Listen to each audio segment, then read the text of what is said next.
Assalamualaikum guys. So today we are discussing about the salivary secretion. सही। तो पहले हम सबसे पहले देखेंगे सलाइवा के फंक्शंस क्या होते हैं, हमें सलाइवा की नीड क्यों है, क्यों ज़रूरी है हमारे लिए सलाइवा।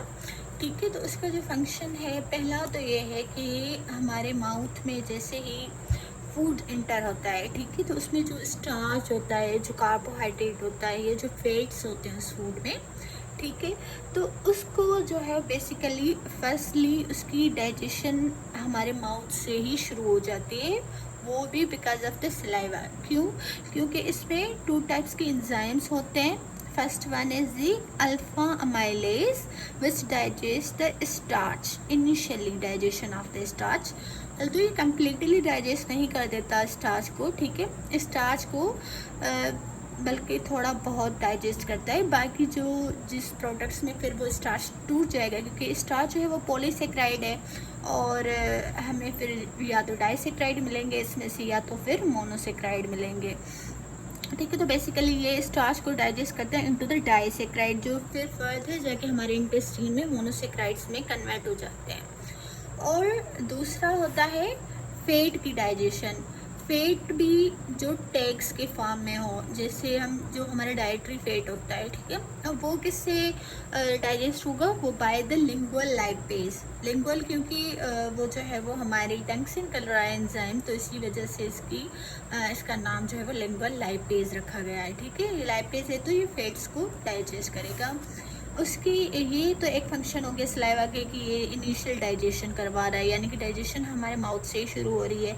दूसरा इसका फंक्शन है लुब्रिकेशन, ठीक है। अब लुब्रिकेशन कैसे कि ये जो फूड हम वो इंजेस्ट कर रहे हैं वो ड्राई होता है, ठीक है, ड्राई होता है, लेकिन हमारे माउथ में इतना सलाइवा होता है, तो म्यूकस होता है कि वो सलाइवा और म्यूकस से मिक्स होकर जो है हमारे पास फिर वो लुब्रिकेट हो जाता है, ठीक है, या वो जो है वो सॉफ्ट हो जाता है।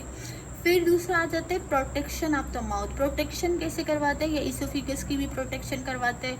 वो ऐसे कि ये जो हमने बात की कि इंजेस्टेड हमारा जो फूड है उसको जो है वो ये लुब्रिकेट रखता है और इसकी पीएच को मेंटेन रखता है, ठीक है, ताकि हमारे इसोफिगस को और हमारे माउथ को जो है वो प्रोटेक्ट कर सके, ये सही है। और वो क्यों? क्योंकि अगर फूड का जो बोलस हमारे माउथ में बनेगा वो ड्राई होगा तो वो हमारे इसोफिगस के जो सेल्स होते हैं, एंडोथेलियल लेयर होती है, उसको डैमेज कर सकता है। हमारे माउथ को भी वो डैमेज कर सकता है, जो म्यूकोजा ऑफ माउथ है उसको डैमेज कर सकता है। इसी वजह से सलाइवा इज सो इम्पॉर्टेंट, क्योंकि वो उसको लुब्रिकेट रखेगी, उसको सॉफ्ट रखेगी, मॉइस्ट रखेगी, ताकि हमारा जो बोलस है वो इजीली हमारे माउथ से और फिर जो इसोफिगस से पास होकर हमारे स्टमक तक चला जाए इजीली। अब हम बात करते हैं कंपोजिशन ऑफ सलाइवा, ठीक है, कि सलाइवा किन किन चीज़ों से मिलकर बना होता है। तो पहले तो ये हाई वॉल्यूम होता है, इसका मतलब ये बहुत ज़्यादा सिक्रेट हो रही होती है हमारे माउथ में, कंटिन्यूसली ये सिक्रेटेड हो रही होती है। लेकिन स्पेशली जब हम खाना खाते हैं, फूड खाते हैं, तो उस वक्त जो है वो ज़्यादा ही कुछ ये सिक्रेट होती है, उस वक्त इसका वॉल्यूम जो है वो बिल्कुल हाई होता है।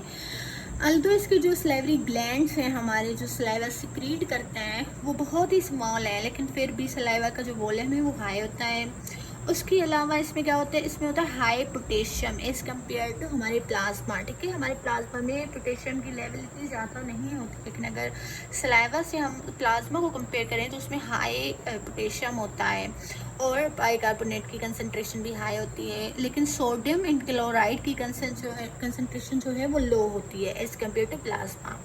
उसके अलावा यहाँ पे हाइपोटोनिसिटी है। हाइपोटोनिसिटी मीन्स कि वही कि सोल्यूट्स इसमें कम है, ठीक है, और वॉल्यूम इसका ज़्यादा, यानी कि फ्लूइड इसमें ज़्यादा है और सोल्यूट कम है, तो ये हाइपोटोनिसिटी में चला जाता है। जैसे सोडियम हमने पहले बात की है कि वो कम है।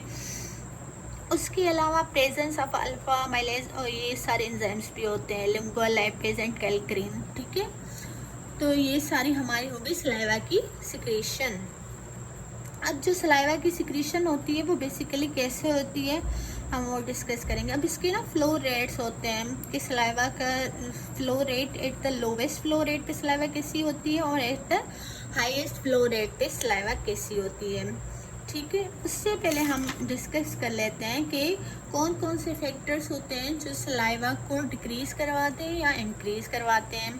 सही है, तो हमारे पास फर्स्ट होता है ये वाले फैक्टर्स जो सलाइवा को इंक्रीज़ करवा रहे हैं सिक्रीशन, और दूसरे होते हैं फैक्टर्स जो उसको डिक्रीज़ करवा रहे हैं। तो कंडीशनिंग रिफ्लेक्स, बेसिकली ये कंडीशनिंग रिफ्लेक्स क्या होती है कि इसमें जो है ना वो कंडीशन होना ज़रूरी है।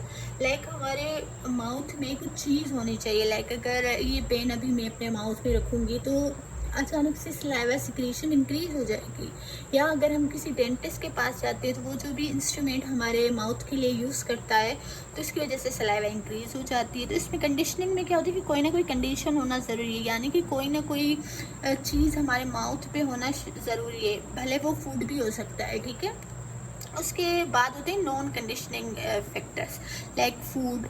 ठीक है, नोज़िया हो गया और स्मेल हो गया। लाइक हमने कोई चीज़ की स्मेल की, जैसे फूड होता है, किसी फूड की स्मेल हमें अच्छी लगती है तो पहले से ही सलाइवा सिक्रेट होना शुरू हो जाती है। तो इसमें कोई कंडीशन नहीं है कि फूड हमारे माउथ में होना ही चाहिए तब हमारे पास सलाइवा की सिक्रेशन होगी, वरना नहीं होगी। तो ये अनकंडीशनिंग फैक्टर है, ये कंडीशनिंग फैक्टर है।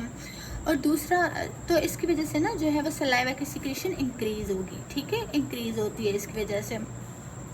अब दूसरा हम देखें तो उसमें क्या होता है कि डिक्रीज़ हो रही होती है सलाइवा की सिक्रेशन। अब वो फैक्टर्स कौन से हैं, वो है हमारे पास डिहाइड्रेशन।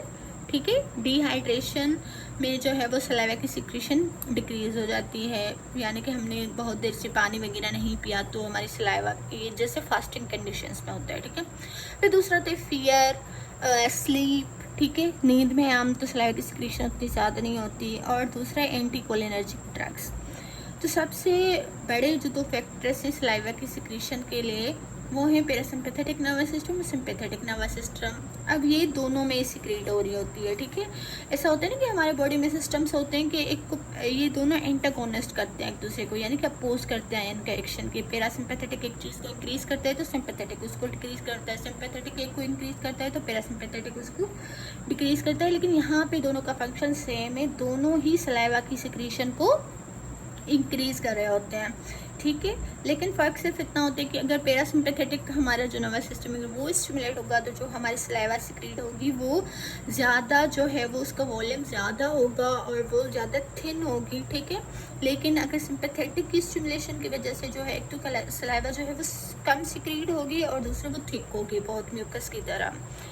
तो ये जो सारे फैक्टर्स थे ये पैरासिम्पैथेटिक नर्वस सिस्टम को एक्ट करते हैं, उसको स्टिमुलेट करवाते हैं और ये अपना न्यूरोट्रांसमीटर रिलीज़ करता है जो कि एसिटाइलकोलिन है। ये एसिटाइलकोलिन जो हमारे सलाइवरी ग्लैंड्स है उनके रिसेप्टर्स पे जाके एक्ट करेगा और वहाँ से कैल्शियम वगैरह रिलीज़ करवाएगा और उस वजह से जो सलाइवा वहाँ पे सिक्रीट हो रही है वो रिलीज़ होकर हमारे माउथ में आ जाएगी। ऐसा ही सिंपैथेटिक नर्वस सिस्टम जो उसका न्यूरोट्रांसमीटर है नॉरएपिनेफ्रिन वो उसको रिलीज़ करवाएगा और जो है वो इसका जो रिसेप्टर होता है वो होते हैं बीटा रिसेप्टर्स और इसका जो सेकेंडरी मैसेंजर होता है वो होते हैं CMP और मतलब इवेंचुअली ये भी सलाइवा को इंक्रीज़ ही करवाएगा।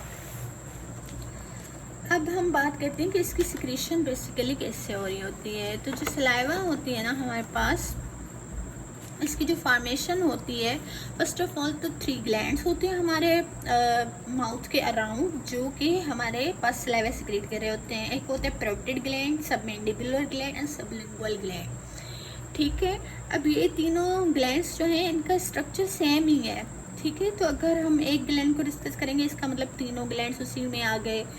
अभी जो है वो इनका स्ट्रक्चर कैसे होता है, जैसे बंच ऑफ द ग्रेप्स होता है। ठीक है, बंच ऑफ ग्रेप्स ऐसे होते हैं ना, लाइक एक ग्रेप आ गया, दूसरा ग्रेप, तीसरा ग्रेप, ऐसे। तो बंच ऑफ ग्रेप्स की वजह से मतलब ग्रेप्स की तरह इनकी जो है वो स्ट्रक्चर होता है ग्लैंड का। अब ये जो है सेक लाइक हमने बनाए हैं, ये हम इनको कहेंगे एसिनाए और ये जो डक्ट लाइक है, जो डक्ट जो जाके हमारे माउथ में ओपन होगी इनको हम डक्ट कहेंगे और ये वाले जो एसिनाई ये बैग लाइक स्ट्रक्चर्स होते हैं इनको हम एसिनाई कहते हैं। इन दोनों को ही सेल्स लाइन कर रहे होते हैं जो हमारे पास बेसिकली सलाइवा को सिक्रीट करते हैं। The acinus the blind end of the each duct. ठीक है, डक्ट के ऊपर जो है वो एसिनाई होता है जिसको फिर कोई ओपनिंग नहीं होती, इसीलिए ये क्या है, ब्लाइंड एंड है। और ये लाइंड विद एसिनार सेल्स। अब जो सेल्स एसिनाई को लाइन करेंगे, अब यहाँ पे देख लें, जो सेल्स एसिनाई को लाइन करेंगे हम उनको एसिनार सेल्स कहेंगे, और जो सेल्स डक्ट्स को लाइन करेंगे हम उनको डक्टल सेल्स कहेंगे।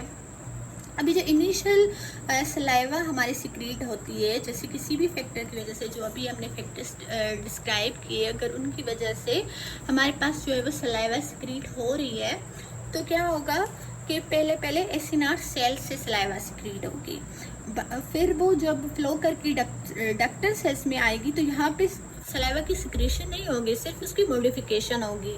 ठीक है, तो सबसे पहले क्या होगा, सलाइवा की सिक्रेशन में द इनिशियल सलाइवा जो हमारे पास सिक्रीट होगी एसिनार सेल से, वो आइसोटोनिक होगी। आइसोटोनिक मतलब उसकी ऑस्मोलैरिटी सेम होगी एज द प्लाज्मा। ठीक है, उसमें मतलब क्या होगा, sodium chloride, potassium bicarbonate concentration same ही होगी जैसी प्लाज्मा की कंसंट्रेशन है। फिर ये जब सलाइवा यहाँ पे सिक्रीट होगी, अब ये जब मूव करेगी डक्ट्स में, तब यहाँ पे इसकी मॉडिफिकेशन हो जाएगी। डक्ट्स में क्या होगा कि रीअब्जॉर्प्शन हो जाएगी सोडियम की और क्लोराइड की, और सिक्रीशन हो जाएगी पोटेशियम एंड बाइकार्बोनेट आयन की। तभी जो है हमारे पास जो सलाइवा हमारे माउथ में आएगी उसमें सोडियम क्लोराइड कम होगा और पोटेशियम और बाइकार्बोनेट ज़्यादा होगा। ठीक है, अब जो एल्डोस्टेरोन है हमारे पास हार्मोन, ये क्या करवाता है, बेसिकली इसकी सोडियम की रीअब्जॉर्प्शन करवाती है, पोटेशियम की सिक्रीशन करवाता है, यानी कि पोटेशियम इसमें सेल्स में अंदर डालता है और सोडियम को बाहर निकाल के ब्लड में लेके जाता है। तो एल्डोस्टेरोन, जब भी हमारी बॉडी में एल्डोस्टेरोन ज़्यादा होगा हार्मोन, तो ये क्या करेगा, सोडियम की यहीं से डक्टल सेल्स पे ये एक्ट करेगा और सोडियम की रीअब्जॉर्प्शन करवा लेगा और पोटेशियम की सिक्रीशन करवा देगा।